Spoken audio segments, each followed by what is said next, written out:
জিজ্ঞেস করতে পারে যে আল্লাহ তাআলার কাছে মানুষের করা এই প্রশংসার কি কোনো প্রয়োজন আছে? আল্লাহ সুবহানাহু ওয়া তাআলা কি মানুষের এই প্রশংসার উপরে নির্ভর করেন? আসল কথা হচ্ছে, পৃথিবীর সব মানুষ যদি আল্লাহ তাআলার প্রশংসা করে সেটা তাকে মহান করতে পারবে না।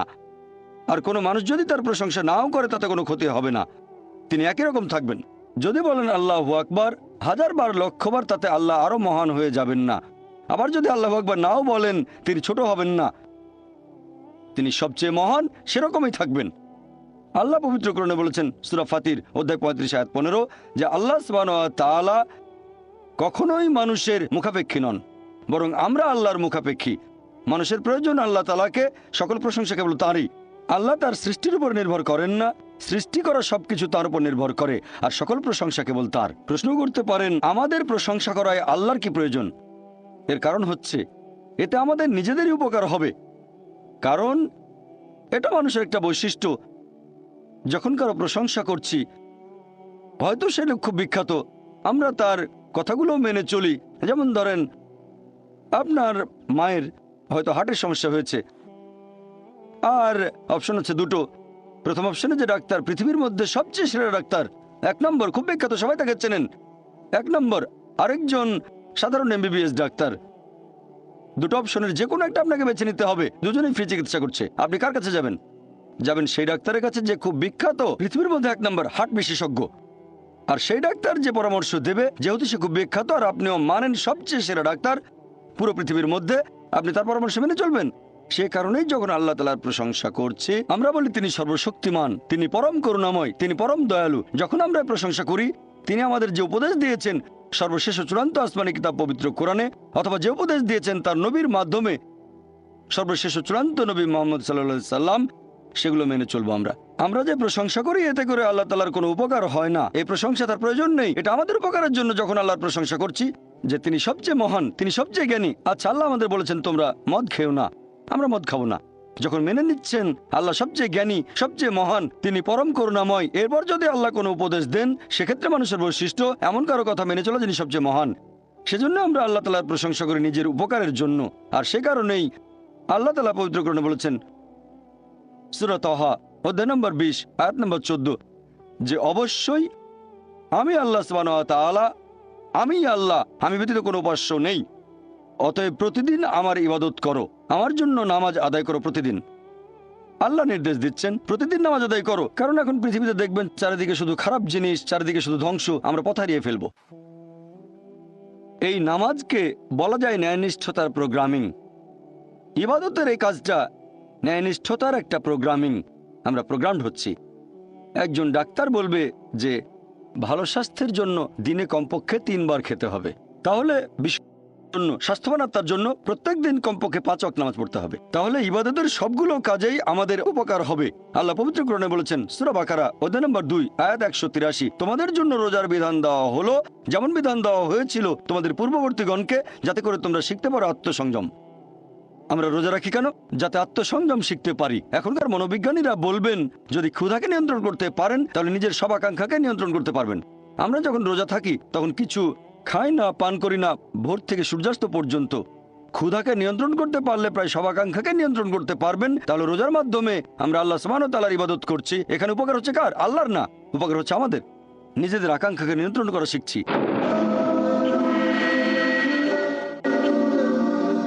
আল্লাহ পবিত্র কোরআনে বলেছেন সূরা মাইদা অধ্যায় নম্বর 5 আয়াত নম্বর 90 ইয়া আইয়ুহাল্লাযিনা আমানু, হে মুমিনগণ, ইন্নামাল খামরু ওয়াল মাইসিরু, নিশ্চয়ই মদ পান এবং জুয়া খেলা, ওয়াল আনযাবু ওয়াল আজলামু, মূর্তি পূজার বেদী এবং ভাগ্য নির্ণায়ক স্বর, রিজসুম মিন আমালিশ শাইতান, এগুলো সব শয়তানের কাজ। ফাজতানিবু লাকুম তুফলিহুন, এগুলো বর্জন করো যাতে সফল কাম হতে পারো। এখানে আল্লাহ সুবহানাহু ওয়া তাআলা আমাদের নির্দেশ দিচ্ছেন যে হে মুমিনগণ, নিশ্চয়ই মদ পান এবং জুয়া খেলা, মূর্তি পূজার বেদী মানে মূর্তি পূজা করা, ভাগ্য নির্ণায়ক স্বর মানে ভাগ্য গণনা, এগুলো শয়তানের কাজ। এগুলো বর্জন করো যাতে সফল কাম হতে পারো। আর আল্লাহ এর পরের আয়াতে বলছেন সূরা মাইদা অধ্যায় নম্বর 5 আয়াত নম্বর 91 যে শয়তান মানুষের মধ্যে শত্রুতা আর বিদ্বেষ সৃষ্টি করতে চায় এই মদ এবং জুয়ার মাধ্যমে। আর এগুলো তোমাদেরকে আল্লাহ সুবহানাহু ওয়া তাআলার স্মরণে বাধা দেবে। আল্লাহ আমাদের পথ দেখাচ্ছেন। যখন আমরা নামাজ পড়ি, পবিত্র কোরআন পড়ি, এটাও এক ধরনের ইবাদত। নামাজ পড়া এক ধরনের ইবাদত। আল্লাহ নির্দেশনা পাচ্ছি যে দূরে থাকবো মদ থেকে, জুয়া খেলা থেকে। শয়তান এই কাজগুলোর মাধ্যমে মানুষের মধ্যে শত্রুতা আর বিদ্বেষ তৈরি করে, আর এগুলো আপনাকে আল্লাহ তাআলার স্মরণে বাধা দেবে। ইবাদতের বিভিন্ন কাজগুলো যেখানে আপনি আল্লাহ তাআলার আদেশ নিষেধগুলো মেনে চলছেন, সেগুলো হচ্ছে ইবাদত। মানুষ যখন আল্লাহ সুবহানাহু ওয়া তাআলার কোনো আদেশ নিষেধ মেনে চলছে, তখনই সেটা ইবাদত। তবে আপনাকে সে কাজটা করতে হবে সঠিকভাবে। এখানে আমাদেরকে দুটো শর্ত পূরণ করতে হবে। এক নাম্বার হচ্ছে যে আপনি সেই কাজটা করবেন শুধুমাত্র আল্লাহ সুবহানাহু ওয়া তাআলার সন্তুষ্টি লাভের জন্য। নিজেকে মহান করে দেখবেন না, নিজের প্রশংসা করবেন না। আপনি যে কাজই করেন সেটা করবেন আল্লাহ সুবহানাহু ওয়া তাআলার সন্তুষ্টি লাভের জন্য। আল্লাহ যেগুলো নির্দেশ করেছেন সেগুলো মানেন আল্লাহ সন্তুষ্টি লাভের জন্য। নিজেকে মহান করবেন না, প্রশংসা করবেন না, বিখ্যাত হওয়ার জন্য করবেন না। 2 নম্বর শর্ত যে কাজটা পালন করব যেভাবে আল্লাহ এবং তার রাসূল আমাদের নির্দেশ দিয়েছেন। আল্লাহ যে কাজগুলো করতে বলেছেন সেগুলো করবেন সেভাবে যেভাবে আল্লাহ করতে বলেছেন অথবা আমাদের নবী করতে বলেছেন।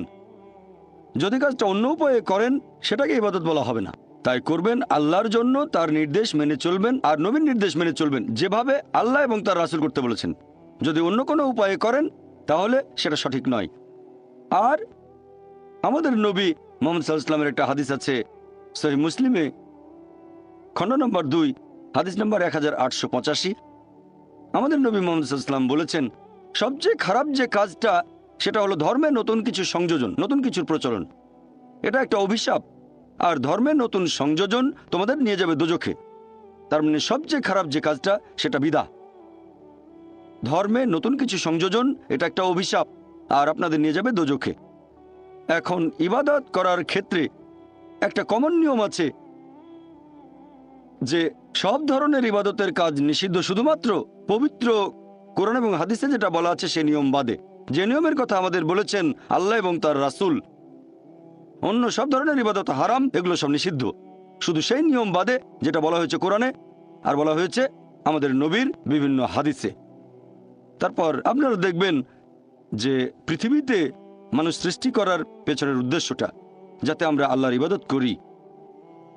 আল্লাহর ইবাদত করলে আমাদের উপকার হয়, এটা আমাদের সাহায্য করে। অনেকের মধ্যে একটা ভুল ধারণা আছে যে ইসলাম একটা নতুন ধর্ম, যে ধর্ম পৃথিবীতে এসেছে 1400 বছর আগে, আর নবী মুহাম্মদ সাল্লাল্লাহু আলাইহি সাল্লাম হলেন ইসলাম ধর্মের প্রতিষ্ঠাতা।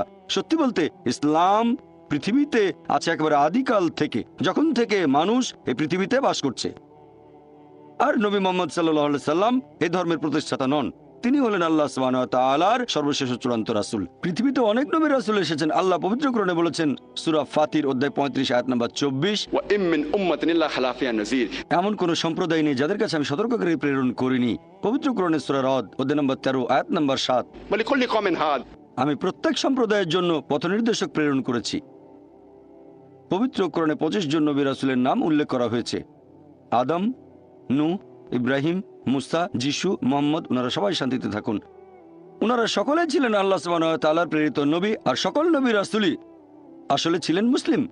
মুসলিম হচ্ছে সেই লোক যে আল্লাহর কাছে নিজের ইচ্ছাকে সমর্পণ করে। আর ইসলাম শব্দটার মূল যে আরবি শব্দটা সেটা সালাম, যার মানে শান্তি। আরেকটা মূল শব্দ সালেমা বা সিলম, যার মানে সর্বশক্তিমান ঈশ্বরের কাছে আত্মসমর্পণ করা। তাহলে এক কথা ইসলাম মানে আল্লাহ তাআলার কাছে আত্মসমর্পণ করার মাধ্যমে শান্তি অর্জন করা, সৃষ্টিকর্তার কাছে আত্মসমর্পণ করা। সকল নবী রাসূল একটা বাণী প্রচার করেছেন, আর কেউ যদি নিজের ইচ্ছাকে আল্লাহ তাআলার কাছে সমর্পণ করে তাকে বলা হয় মুসলিম। পবিত্র কোরআনে সূরা আলে ইমরান অধ্যায় নম্বর 3 আয়াত নম্বর 52 যে ঈসা আলাইহিস সালাম অর্থাৎ যীশু খ্রিস্ট ছিলেন মুসলিম। আল্লাহ পবিত্র কোরআনে বলেছেন সূরা আলে ইমরান অধ্যায় নম্বর 3 আয়াত নম্বর 67 যে ইব্রাহিম নবী ইহুদি বা খ্রিস্টান নন, তিনি ছিলেন মুসলিম। আর যেহেতু আমাদের সৃষ্টিকর্তা একজন, মানুষ জাতি একটা, তাই ধর্মও হওয়া উচিত একটা। সেজন্য আল্লাহ পবিত্র কোরআনে বলেছেন সূরা আলে ইমরান অধ্যায় নম্বর 3 আয়াত নম্বর 19 إن الدين عند الله الإسلام। আল্লাহ সুবহানাহু ওয়া তাআলার কাছে একমাত্র গ্রহণযোগ্য দিন হচ্ছে ইসলাম। তার মানে আল্লাহ তাআলার কাছে আত্মসমর্পণ করার মাধ্যমে শান্তি অর্জন করা।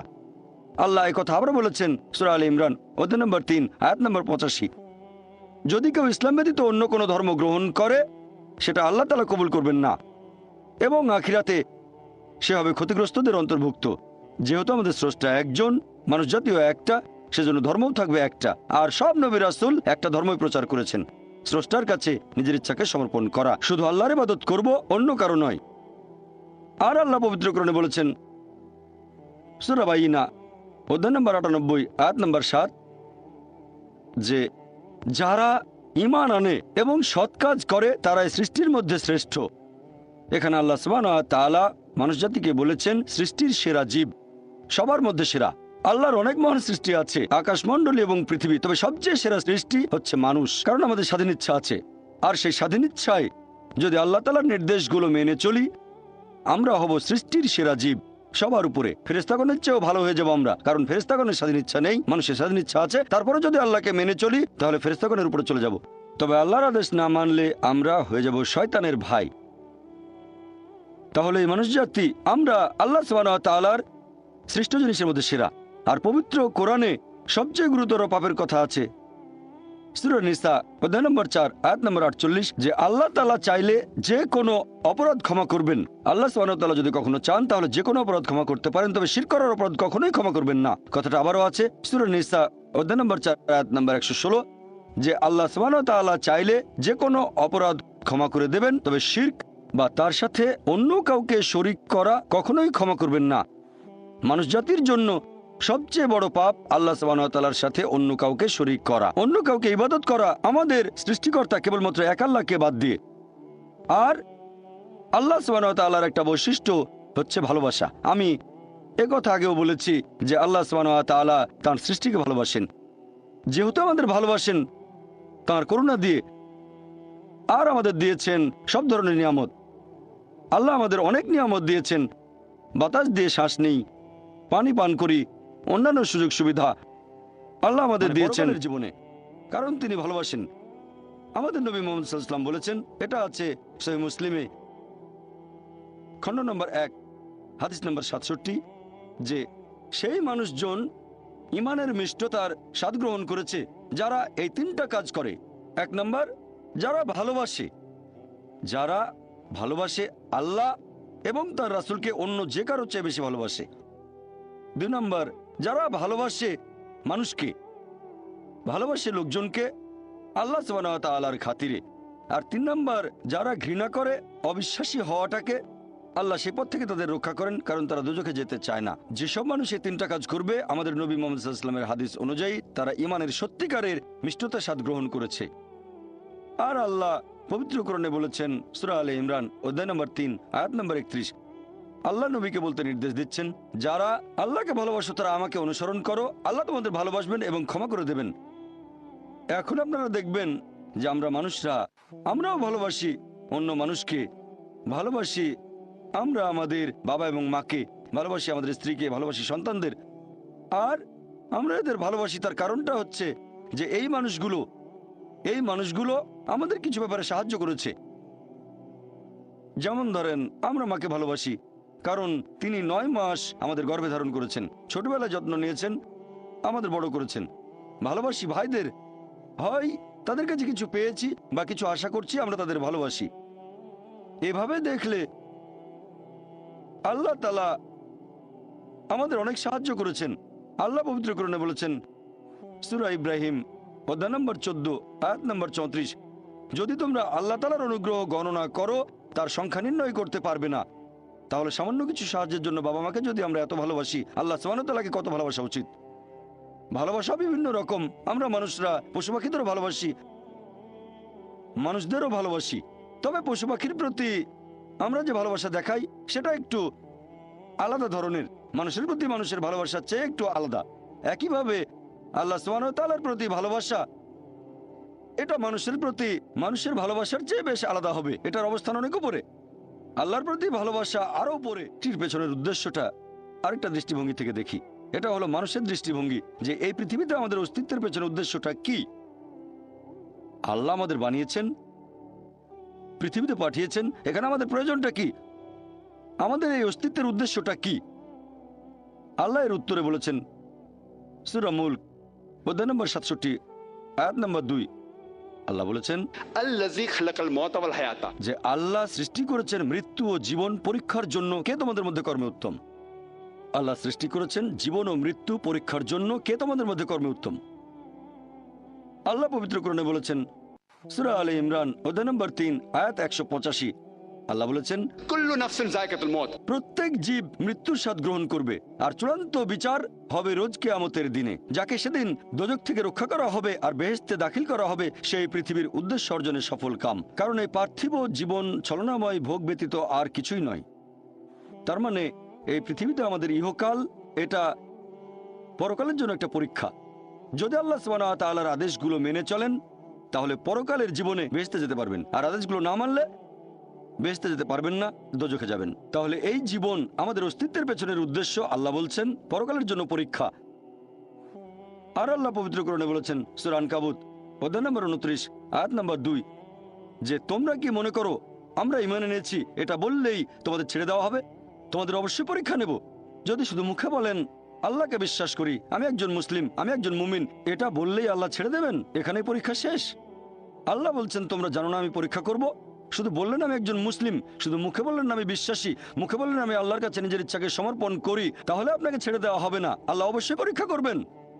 আল্লাহ পবিত্র কোরআনে বলেছেন সূরা বাকারা অধ্যায় নম্বর 2 আয়াত নম্বর 155, আমি অবশ্যই তোমাদের পরীক্ষা করব ক্ষুধার ভয় দিয়ে, জীবন আর ধন সম্পদের ক্ষয়ক্ষতি দিয়ে, এবং ফল ও ফসলের ক্ষয়ক্ষতি দিয়ে। আর শুভ সংবাদ দাও তাদের যারা ধৈর্যশীল। আল্লাহ সবাইকে পরীক্ষা করবেন ভয় দিয়ে, ক্ষুধা দিয়ে, জীবন আর ধন সম্পদের ক্ষয়ক্ষতি দিয়ে, ফল ফসলের ক্ষয়ক্ষতি দিয়ে। আল্লাহ অবশ্যই পরীক্ষা করবেন। আর আল্লাহ এক একজনকে এক একভাবে পরীক্ষা করেন। আল্লাহ পবিত্র কোরআনে বলেছেন সূরা আনাম অধ্যায় নম্বর 6 আয়াত নম্বর 165, আল্লাহ বলেছেন যে তিনি কিছু মানুষকে অন্যদের তুলনায় বেশি মর্যাদা দান করেছেন। আল্লাহ সুবহানাহু ওয়া তাআলা কিছু মানুষকে অন্য মানুষদের তুলনায় বেশি মর্যাদা দিয়েছেন। আল্লাহ কোরআনে বলেছেন সূরা নাহল অধ্যায় নম্বর 16 আয়াত নম্বর 71, যে তিনি কিছু মানুষকে অন্য মানুষের তুলনায় শ্রেষ্ঠত্ব দান করেছেন। আল্লাহ এই কথা আবারও বলেছেন সূরা আনাম অধ্যায় নম্বর 6 আয়াত নম্বর 165, যে আল্লাহ সুবহানাহু ওয়া তাআলা কিছু মানুষকে অন্যদের তুলনায় বেশি মর্যাদায় উন্নীত করেছেন, আর তিনি যা দিয়েছেন তার ভিত্তিতেই তোমাদের বিচার করা হবে। এখানে অনেক লোকজন এভাবে প্রশ্ন করে আল্লাহ তাআলা এখানে সুবিচার করবেন কিভাবে? কেউ হয়তো জন্মায় গরিব পরিবারে, আবার কেউ জন্মায় ধনী পরিবারে, কেউ জন্মায় ভালো স্বাস্থ্য নিয়ে, কেউ জন্মায় অসুস্থ হয়ে। এটাই তো অবিচার। আল্লাহ তাআলা সুবিচার করেন না। তিনি এই সব আলাদা মানুষের জন্য আলাদা বিচার করবেন কিভাবে?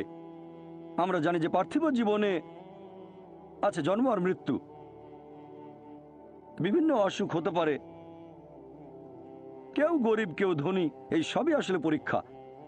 আর আল্লাহ পবিত্র কোরআনে বলেছেন সূরা আনফাল অধ্যায় নম্বর 8 আয়াত নম্বর 28, আল্লাহ বলেছেন যে অবশ্যই তোমাদের ধন সম্পদ আর সন্তান সন্ততি এগুলো তোমাদের জন্য পরীক্ষা।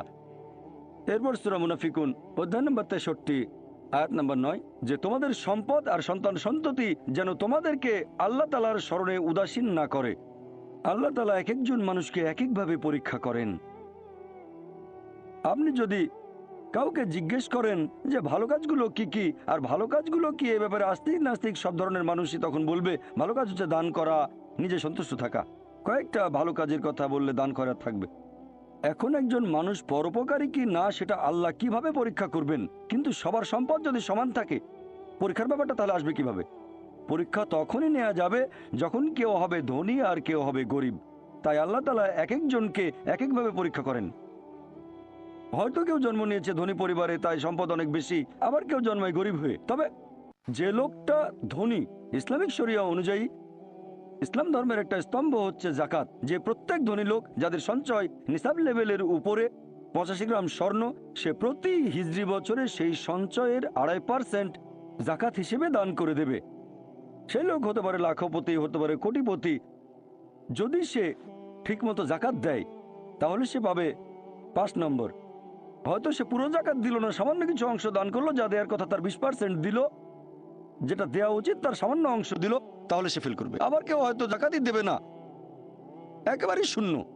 আর গরিব লোককে কোনো জাকাত দিতে হবে না, সেভাবে ফুল নাম্বার। কিন্তু আমরা মানুষরা এইভাবে বলি, আহা বেচারা লোকটা খুব গরিব, এই লোকটার জীবনে শুধু সমস্যা আর সমস্যা। আর ধনীদের দেখে আমরা মুগ্ধ হই। আমাদের প্রিয় নবী বলেছেন যে একজন ধনী লোকের বেহেশতে প্রবেশ করা গরিবের চেয়ে অনেক বেশি কঠিন। আর পবিত্র কোরআন বলছে সূরা আনফাল অধ্যায় নম্বর 8 আয়াত নম্বর 28, ধন সম্পদ তোমাদের জন্য পরীক্ষা, এটা পরীক্ষা। আমরা বোকা তাই এভাবে চিন্তা করি যে এই লোকটার অনেক টাকা, আল্লাহ অনেক রহমত দিয়েছেন, এটা একটা পরীক্ষা। যদি এই রহমত ঠিক মতো ব্যবহার না করেন, এটা অবশ্যই রহমত, তবে এই পরীক্ষায় ফেল করার সম্ভাবনা অনেক বেশি। যেমন ধরেন বোর্ডের একটা পরীক্ষার প্রশ্ন, গত বছরের কথা, 2 বছর আগের কথা, 2002 সালের কথা। সেবারের প্রশ্ন খুব কঠিন ছিল, বেশিরভাগ ছাত্রছাত্রী উত্তর দিতে পারেনি। পরের বছর সেই প্রশ্নটা আসলো না, তখন এটা বলা বোকামি, ও দুঃখ, এবার তো আসলো না, আপনি তো খুশি হবেন যে এবার আসেনি। তাহলে সম্পদ একটা পরীক্ষা। তাহলে যাদের ধন সম্পদ নেই তাদের জন্য ধনীদের তুলনায় বেহেশতে যাওয়াটা অনেক সহজ। আল্লাহ এক একজনকে এক একভাবে পরীক্ষা করেন। সেজন্য আল্লাহ বলেছেন তোমাদের ধন সম্পদ যেন তোমাদেরকে আল্লাহ তাআলার স্মরণে উদাসীন না করে, এটা একটা পরীক্ষা। নিজে সন্তুষ্ট থাকা। আর আমাদের নবী মুহাম্মদ সাল্লাল্লাহু আলাইহি ওয়াসাল্লাম বলেছেন, এটা আছে সহিহ বুখারীতে, খণ্ড নম্বর 8, হাদিস নম্বর 447। নবী বলেছেন, যদি কারো কাছে একটা পর্বত সমান স্বর্ণ থাকে, সে এরকম আর একটা চায়। যদি কারো কাছে 1 পাহাড় স্বর্ণ থাকে, তারপরও সে আরেকটা স্বর্ণের পাহাড় চায়। আর সর্বশেষে তার মুখগহ্বর পূর্ণ হয় কবরের মাটি দিয়ে। সে যত ধনী লোকই হোক, হয়তো সে পৃথিবীর মধ্যে সবচেয়ে ধনী লোক, তারপরও সে আরো বেশি সম্পদ চায়। মানুষ সন্তুষ্ট হয় না, বেশিরভাগ মানুষ কখনো সন্তুষ্ট হয় না। আল্লাহ পবিত্র কোরআনে বলেছেন, সূরা নিসা অধ্যায় নম্বর 4, আয়াত নম্বর 32, যে আল্লাহ যেটা দিয়ে অন্য মানুষকে শ্রেষ্ঠত্ব দান করেছেন সেটার উপরে তোমরা কোনো রকম লালসা করো না। এভাবে বলবেন না যে হে আল্লাহ, তুমি অমুককে অনেক সম্পদ দিয়েছো, অমুককে অনেক সুন্দর একটা গাড়ি দিয়েছো, এমন কিছু আল্লাহর কাছে চাইবেন না যেটা অন্য কাউকে আল্লাহ দিয়েছেন। এতে লোকসান হবে আপনার। আর আমাদের প্রিয় নবী মুহাম্মদ সাল্লাল্লাহু আলাইহি সাল্লাম বলেছেন, এটা আছে সহিহ বুখারীতে, খণ্ড নম্বর 4, আমাদের নবী বলেছেন যে সেই লোকদের দেখো যাদের ভাগ্য তোমার চেয়ে খারাপ, সেই সব লোককে দেখো না যারা তোমার চেয়ে বেশি ভাগ্যবান। তা না হলে তোমরা আল্লাহ তাআলাকে স্মরণ করায় অবহেলা করতে পারো, তা না হলে প্রতিপালকের প্রতি অকৃতজ্ঞ হয়ে যেতে পারো। তাহলে নবী বলেছেন তাদেরকে দেখো যাদের ভাগ্য খারাপ। তখন আপনি বলছেন, আচ্ছা এই লোকটার তো কোনো গাড়ি নেই, আমার একটা মারুতি অন্তত আছে। তাকে দেখবেন না যারা আছে মার্সিডিজ, ও আমার মার্সিডিজ নেই কেন, ওই লোকের গাড়ি নেই, আমার তো একটা আছে। আপনি আল্লাহকে ধন্যবাদ জানাবেন। যখন মার্সিডিজ গাড়ির মালিকের সাথে নিজেকে তুলনা করবেন, ও আমার কেন মার্সিডিজ গাড়ি দিলেন না, তাদেরকে দেখবেন যাদের ভাগ্য খারাপ। তাহলে আপনি আল্লাহ সুবহানাহু ওয়া তাআলাকে স্মরণ করছেন। আর এটাই বৈশিষ্ট্য মানুষের। এরকম একটা গল্প যে এক লোকের মনে অনেক দুঃখ, কারণ তার কোনো জুতো নেই। তারপরে সে একটা লোককে দেখলো যার একটা পাই নেই। লোকটা অভিযোগ করতো আল্লাহর কাছে যে জুতো নেই, আল্লাহর কাছে অভিযোগ করতো আমার কোনো তোমার নেশায় হয়েছে পাগল হয়ে